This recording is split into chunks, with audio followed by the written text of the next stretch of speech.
విద్యార్థినిపై gang rape ను వ్యతిరేకిస్తూ విశాఖపట్నంలో మహిళా విద్యార్థి ప్రజా సంఘాలు ఆందోళన బాటపట్టాయి. విద్యార్థినికి న్యాయం చేయాలని నినాదాలు చేశారు. అయితే నిందితులను కఠినంగా శిక్షించాలని డిమాండ్ కూడా చేశారు. వాళ్ళు గంజాయి మత్తు పదార్థాల నుంచి మహిళలకు రక్షణ కల్పించాలని ప్రభుత్వాన్ని కోరారు. మరింత సమాచారాన్ని మా ప్రతినిధి నాయుడు అందిస్తారు. విశాఖలో జరిగిన లా స్టూడెంట్ విద్యార్థినిపై అత్యాచారానికి వ్యతిరేకంగా పూర్తిగా ఎవరైతే నిందితులు ఉన్నారో వారికి శిక్ష పడాలంటూ పూర్తిగా అయితే జీవన్శ్రీ గాంధీ విగ్రహం వద్ద పెద్ద ఎత్తున మహిళా విద్యార్థులు అయితే రోడ్డు ఎక్కిన పరిస్థితి అయితే ఉందని చెప్పచ్చు. పూర్తిగా రాష్ట్రంలో మహిళలకు రక్షణ లేకుండా పోతున్నారని ప్రధానంగా చెప్తున్నారు. చెప్పమా అసలు ఎలాంటి న్యాయం కావాలని కోరుతున్నాం? సో ఒక లా స్టూడెంట్కి ఇక్కడ న్యాయం జరగట్లేదంటే అంటే న్యాయం కోసం పోరాడే వ్యక్తికి ఇక్కడ న్యాయం జరగట్లేదంటే ఇక్కడ న్యాయం ఎవరికి జరుగుతుంది సార్? ఇక్కడ లా స్టూడెంట్కి న్యాయం జరగట్లేదంటే ఇక్కడ ఎవరికి జరగనట్టే సార్. ప్రతి కేసుని గవర్నమెంట్ సీరియస్గా తీసుకోవాలి సార్. ఒక కేసు ఒక అత్యాచారం జరిగిందంటే అమ్మాయిలకు మాత్రమే కాదు సార్, అబ్బాయిలు కూడా చెప్పాలి సార్ అమ్మాయిలతో ఎలా బిహేవ్ చేయాలని చెప్పి. ఇక్కడ జరిగిన కేసుల్లో ఏవో కొన్ని మాత్రమే బయటకు వస్తున్నాయి సార్.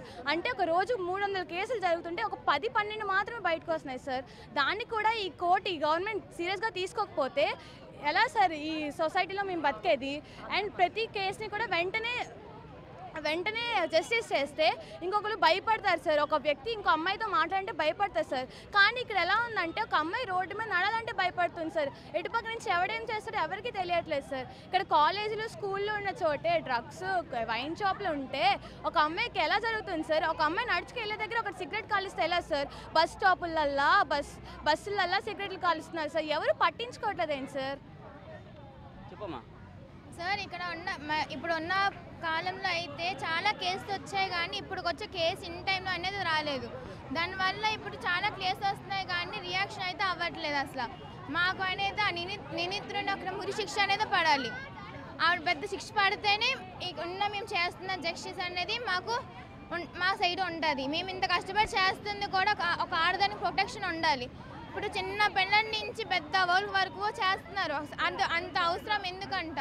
ఆడవాళ్ళకి మాత్రం చెప్తున్నారు, మగవాళ్ళకి చెప్పరేదా చేయమని? చెప్పమ్మా అసలు పూర్తిగా మహిళలకు రక్షణ కల్పిస్తున్నామని ప్రభుత్వాలు చెప్తున్నాయి. అసలు మేము నడిచే దారుల్లో కూడా అసలు సిగరెట్లు, స్మోకింగ్, గంజాయి అవన్నీ ఫస్ట్ ఆపాలి. అవి ఆపితే ఒక అమ్మాయి చూసే విధానం బాగా చూస్తారు. ఆ మత్తులో వాళ్ళు ఏం చేస్తున్నారో కూడా వాళ్ళకి తెలియట్లేదు. సో ఫస్ట్ అవి స్టాప్ చేయాలి.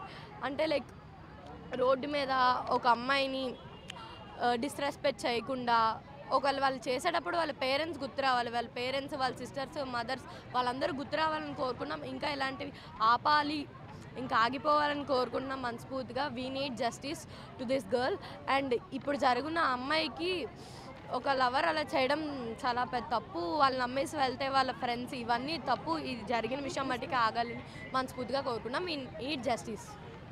పూర్తిగా అయితే విద్యార్థులను అయితే పెద్ద ఎత్తున మండిపడుతున్న ప్రశ్న, ఒక ఫ్రెండ్ అని ఒక ప్రేమికుడని నమ్మి వస్తే వాళ్ళ ఫ్రెండ్స్తో ఇలా చేస్తారంటూ మండిపడుతున్న పరిస్థితి. పూర్తిగా రాష్ట్ర ప్రభుత్వం సీరియస్గా తీసుకొని ఈ కేసులో ఉన్న నిందితులను అరెస్ట్ చేయాలని డిమాండ్ చేస్తారు. కెమెరా పర్సన్ అరుణ్, విశాఖ నుంచి.